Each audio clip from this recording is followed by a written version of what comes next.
I'll be reading Psalm 32, verses 1 and 2. Blessed is he whose transgression is forgiven, whose sin is covered. Blessed is the man to whom the Lord does not impute iniquity, and in whose spirit there is no deceit. Good morning. What a great crowd we have with us today. Appreciate so much everybody being here and setting aside this time to worship God.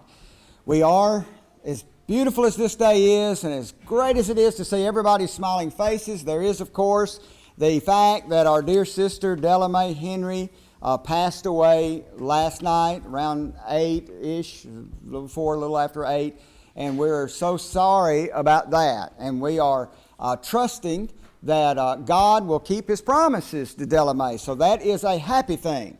But yet, whenever there's separation between somebody you love so dearly and somebody we have so much admiration for, there is sadness that is, and that's natural. So we want to pray for that family during this difficult time.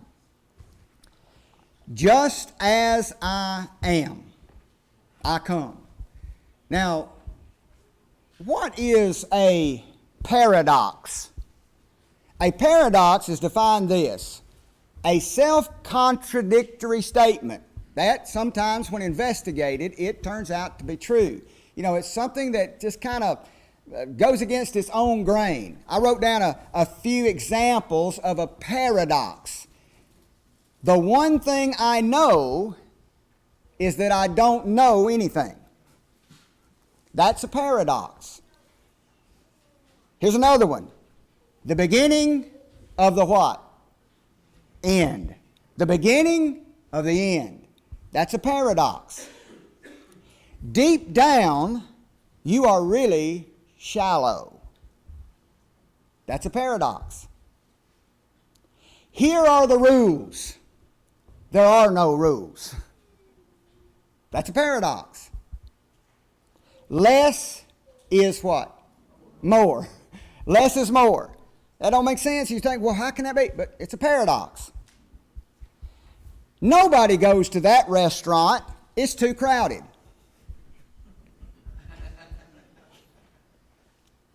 And here's one that my daddy told me when I was a kid.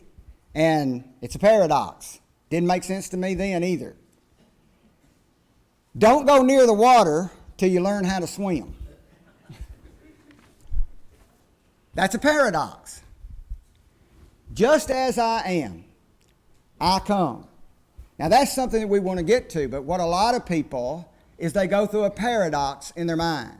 And here's what they say to themselves: I will come to God when I get what? Ready and right and everything's okay in my life. This is the paradox. I'll get right when I get right. That can't be.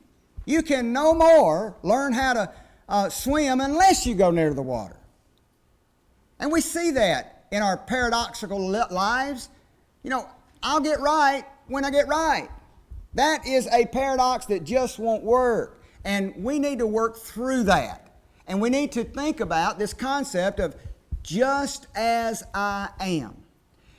Jacob had a paradox. The paradox of Jacob. And we'll look at that as an illustration of the paradox that we've got to get our minds around and go through. Everybody turn in your Bibles to Genesis chapter 27. And you know the story, most of you do, know the story about Jacob. Abraham, of course, was married to Sarah. Sarah and Abraham had a son. His name was Isaac. Isaac grew up, married a woman. Her name was Rebekah. So Isaac and Rebekah had twins. And those twins were Jacob and Esau. Esau was born first. Even though they were twins, he was born first. And so Esau was Jacob, or rather Isaac's favorite son, and Rebekah was very partial to Jacob. And their personalities were more alike, and so forth. So, when Esau was born, they named him Esau, hairy, because his body was hairy, and red. That's why his name later became Edom. And then they named Jacob because it means heel grabber. When he was born, he was grabbing onto the heel of his twin brother. And so they call him heel grabber. Another word that they named, that Jacob can be translated, is supplanter. Now, what in the world is a supplanter? Well, I looked up the definition, and here's what supplanter means. One who wrongfully or illegally seizes and holds the place of another. If you supplant something, you seize the place of somebody else. You supplant. If they're a king and you wrongfully and illegally kick them off the throne or out of office, and you take the king's place or the office, then you have wrongfully or illegally seized his place. You are a supplanter. That's what that means. You're a heel grabber. You grab on to the heel of somebody. You take it away from them. And so when he offered to buy the birthright from Esau, and Esau sold it to him, that birthright for a bowl of soup, Esau thinks, well, you are like a supplanter. You're trying to take over. And he was.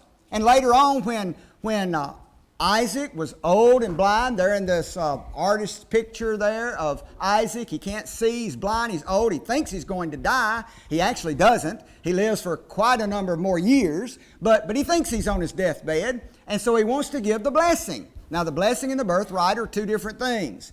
And so Jacob says to his mothers, they have a conference, Rebekah and Jacob talk about it, and they say, now he's going to give that blessing to the older boy Esau, but we're going to do what your name suggests. We're going to supplant that. You're going to be a Jacob today. How am I going to be a Jacob, Mama? You're going to seize illegally the place of your brother. Now, how am I going to do that? Well, we're going to fix you up to where it looks like that you are Esau. You're going to walk in there. We're going to put the goat's skin on your arm because Esau's hairy and you're not. You got smooth skin. And we're going to put a coat from Esau's dirty clothes laundry basket maybe. And you're going to smell like the field, like Esau smells, because you don't smell like the field. You smell like the kitchen.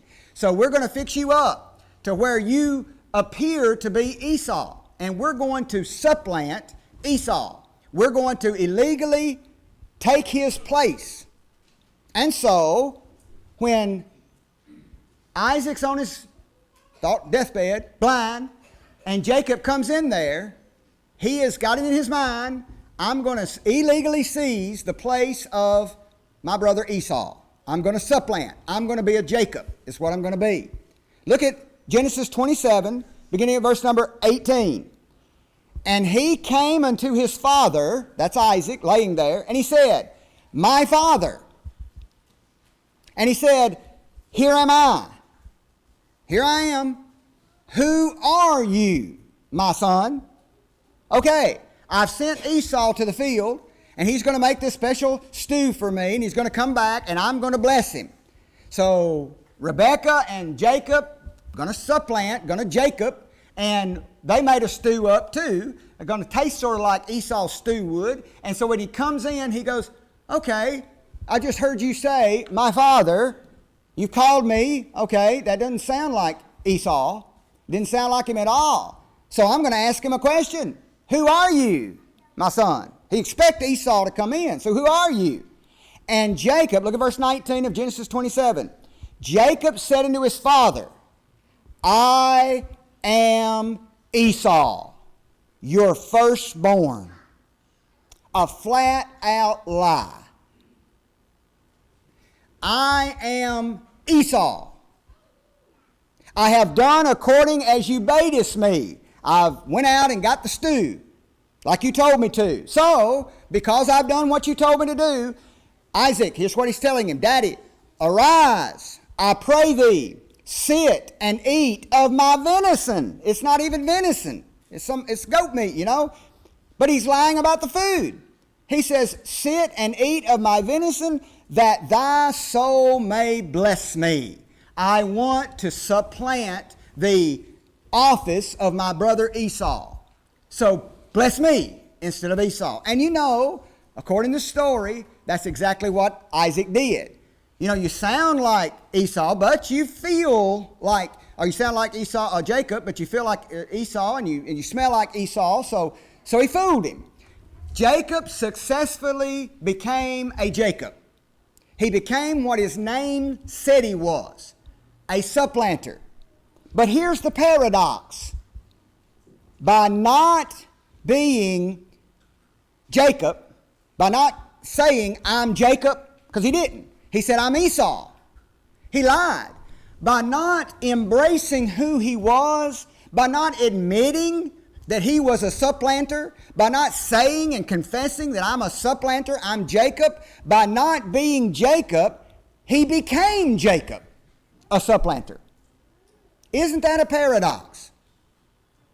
By not confessing his name, he became the very thing that his name confessed. What a paradox. Now, when Isaac gave him the blessing, and he did, as soon as he left, shortly after that, Esau came in and says, Daddy, I'm ready for my blessing. And Isaac said, oh me, oh, it's terrible, terrible thing today. What happened? Your blessing has already been given away. It is real. It is going to happen. It is committed. It's binding. Now, even though Isaac said it was binding, and it was, because it was a great blessing of the firstborn child, right? And it was going to happen. And it did. Many years later, it would come complete. But it wasn't complete at that time. At that time, Jacob had to go through a lot of struggles because Esau said, I'll kill him. He stole my blessing. His name is supplanter, and that's exactly what he is. He is a supplanter. He illegally, unrightfully took my place. I'll kill him as soon as Daddy dies. Don't want to kill him while Daddy's alive. That'll just hurt Daddy. But as soon as Daddy takes his last breath, I'll kill that boy. Now, Daddy's going to live for many years. And they're going to meet again, and they're going to see Daddy. In fact, Jacob and Esau are going to get together and attend Daddy's funeral. And they're going to be in companionship. They're going to be reconciled. That's all good. But at this point, Jacob, even though he's got the blessing, it's binding, it's not complete. Why? Because he said, you're going to have happiness, you're going to have joy, everything's going to work out fine, and you're going to eat of plenty and have lots of children and all that. But at that moment, he struggled. At that moment, he suffered. At that moment, he ran away from Esau. When Jacob supplanted, the blessing was not there. By not confessing who he was, he became what his name said he was, and the blessing was not available. But now skip to Genesis, chapter number 32. A few chapters later. Oh, some time has gone by. Jacob has went up to his uncle Laban's house, Rebekah's brother. He's married Laban's two girls, which is his cousins, Rachel and Leah. He's had a dozen kids, and he's gotten very wealthy as a result, and he is making his way back home. Daddy's still alive. Isaac is still alive down there. He don't know that yet, but Isaac's still alive. Esau is coming to meet him and all that. And right before they meet, Jacob and Esau meet, he divides his camp into different camps. And he puts Leah in one camp, and he puts Rachel in another, so that he can stay behind and protect Rachel. But while they are all ready to meet Esau, because he thinks Esau's coming to kill him, he isn't. He doesn't know that, but he thinks he is.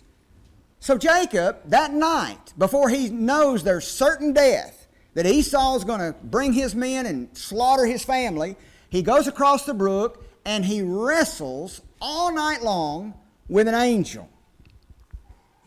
And we know that as he wrestles that angel, Jacob's hip got thrown out of socket. And they didn't have surgeries to fix that. So he probably limped on that hip for the rest of his life. It might have been that many years later, every time he got up to walk on that staff and he felt that hip, he remembered this occasion where he wrestled with the angel of God, right? And he gets that angel, he struggles all night with him, gets his hip thrown out of place. He puts that angel down, and the angel says, "Let me go, let me go, let me up." Now, first of all, it's an angel, and it's an angel of God. Could have been the pre-incarnate Christ, could have been God himself. We're not going to argue or debate that in this lesson, but here's the point. That angel allows this to happen because he could have easily just poof, and Jacob's gone, especially after he throws his hip out of joint. But he doesn't. He struggles with him, and he's down. And Jacob says, "I'll let you go if you give me a blessing." Now what? A few years ago, he just asked his daddy to give me a blessing. Now he's fighting with this angel, and he tells this angel, "Give me a blessing." Same kind of request. Give me a blessing, just like he asked daddy years ago. But look at chapter 32, verse number 27. "And he said unto him, What is your name?" The same question that Isaac, his daddy, asked him many years before that. "Who are you?" And he lied. He said, "I'm Esau." He didn't confess his name as supplanter. But he said, this angel, "What is your name?" And he said, listen, "I'm Jacob." He didn't say, "I'm Esau." He didn't say, "I'm anybody else." He flat out looked at that angel. He said, "I am a supplanter. I am one who illegally takes things that don't belong to me and takes the office of other people." He confessed who he actually was. And then the angel, he said, "Thy name shall be called no more supplanter." You're no longer a supplanter. You're no longer a Jacob. But here's your name, Israel. Anything that's got the word El in it means there's God in there somewhere. So some people say it means Prince of God. Some people say it means he struggled with God. Some people say it means that he is a person who is got power with God because they fought all night and there was some power struggle there. Anyway, your name is no longer supplanter. You have got a blessing, a real blessing. Here it is. You are Israel. For a prince hast thou power with God and with men, and you have prevailed. You've struggled with God. You've wrestled with God. You've run away from God. You did all of this for all these many years. Your daddy Isaac said that you were going to get a blessing, but it didn't have fruition. It wasn't complete. It's binding, not complete though, until you come in contact with an angel of God. You come in contact with your spiritual struggle with God, and you did not lie. You absolutely told the truth. You told me who your name was. You told me you were a supplanter. Here's the paradox. By coming as who he was, Jacob, a supplanter, then he ceased to be Jacob, a supplanter. He became Israel. By coming who you are not, then you become the very thing that your name says you are. But by coming who you are, then you are setting yourself up in a position to be blessed. Because at this time, the blessing is complete. What a beautiful paradox we see here. We must come just as I am, who I am, by lying about it, by saying, I'm going to get right. You can't get right. It's impossible for you to get right outside the blood of Jesus. By coming as you are not, then you become what your name suggests you are. You're a sinner. But by coming as you are, a sinner, then you can be blessed. What a paradox. Everybody turn to Psalms 32. just read in our hearing by Matthew a moment ago, the first 2 verses. Let's explore these first 6 verses of this song, Psalms 32, and see our paradox that we face. Blessed is he. This is Psalms 32, verse number 1. I'm reading from the King James Version. Blessed is he. Happy is he. You want a blessing? Isaac gave Jacob a blessing early on. The angel gave Jacob a blessing. Yes, he wanted a blessing. In one blessing, he was a supplanter. In another blessing, he was not a supplanter. He just came as he was. I'm Jacob and I want a blessing, period.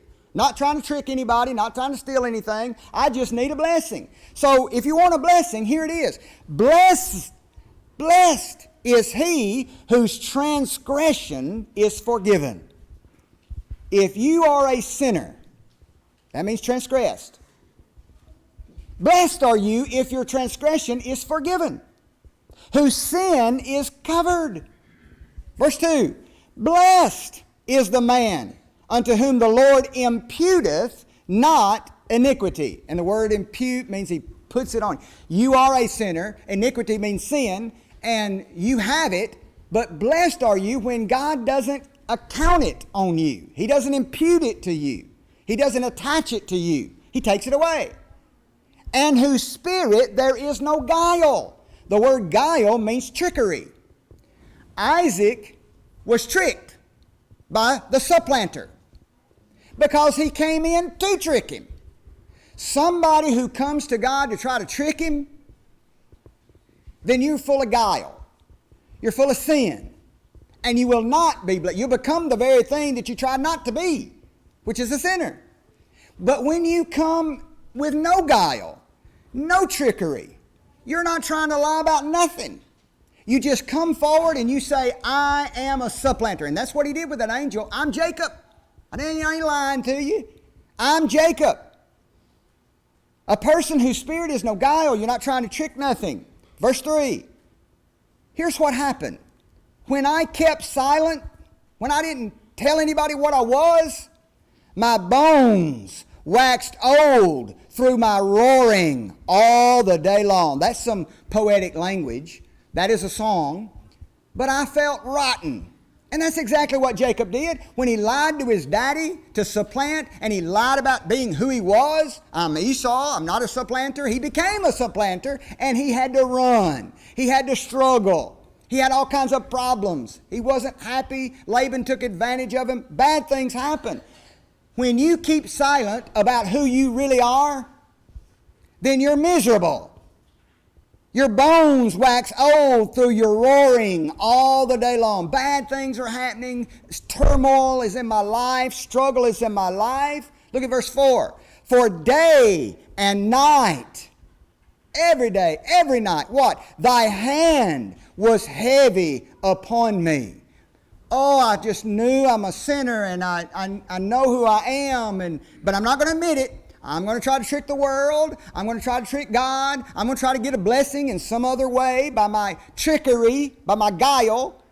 But when I do that, struggle happens and torment happens, and your hand is heavy on me. My moisture is turned into the drought of summer. That's a poetic way of saying I'm miserable. The drought of summer is awful. My moisture, which is good, is gone because of drought of summer. Then he says Selah, which is a musical note meaning pause. And then in verse 5, I acknowledge my sin unto thee. Now Jacob is no longer saying I'm an Esau, lying about who he was, trying to hide who he was. He became what he was, a supplanter. Now he acknowledged who he is. Angel, I'm a supplanter. Who are you? I'm a supplanter. I'm not trying to trick nothing. I acknowledge who I am. So when I acknowledge my sin unto thee, my iniquity have I not hid. I'm not trying to hide it. I'm trying to come to you just as I am. I said I will confess my transgressions unto the Lord. I'll tell him who I am. and thou forgavest the iniquity of my sin. How about that? When I confess who I am, then I get the blessing. Before, I lie about who I am, and I don't get the blessing. I got a blessing, but it wasn't complete. It wasn't binding. It didn't work. But when I finally confessed who I was, that I'm a supplanter, I got the blessing. I'm no longer a supplanter. I'm an Israel. When I confess who I am, I become what I was not. So, when I confess my sins unto you, and I said that I've confessed all my transgression, you forgave me the iniquity of my sins. Selah, that word, that little pause in the musical language there. 4, look at verse 6. This shall every one that is godly pray unto thee in a time when thou mayest be found. It's not too late. It's not too late for Jacob. Oh, he was gone into the world for a long time. Bad things happened, struggles happened, pitiful things happened. But he came and he had a connection with God, and it wasn't too late. God can be found. And if you will find God while he can be found, look at the end of that verse. Surely the floods of great waters, they shall not come nigh unto them. You will be able to make it in the bad times.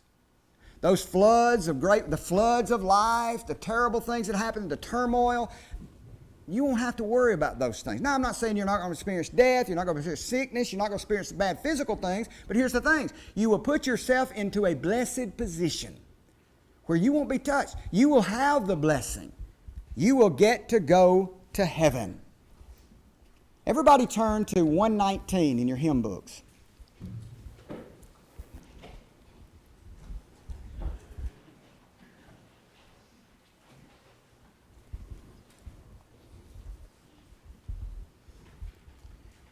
Just as I am. No tricks, no lies, no nothing. Just I confess my faults. I confess my sin. Just as I am.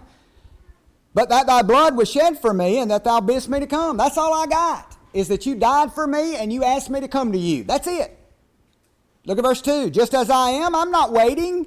What? To rid my soul of this dark blot? To you, whose blood can cleanse this dark blot that I have. I'm a Jacob, and I admit that. Verse 3.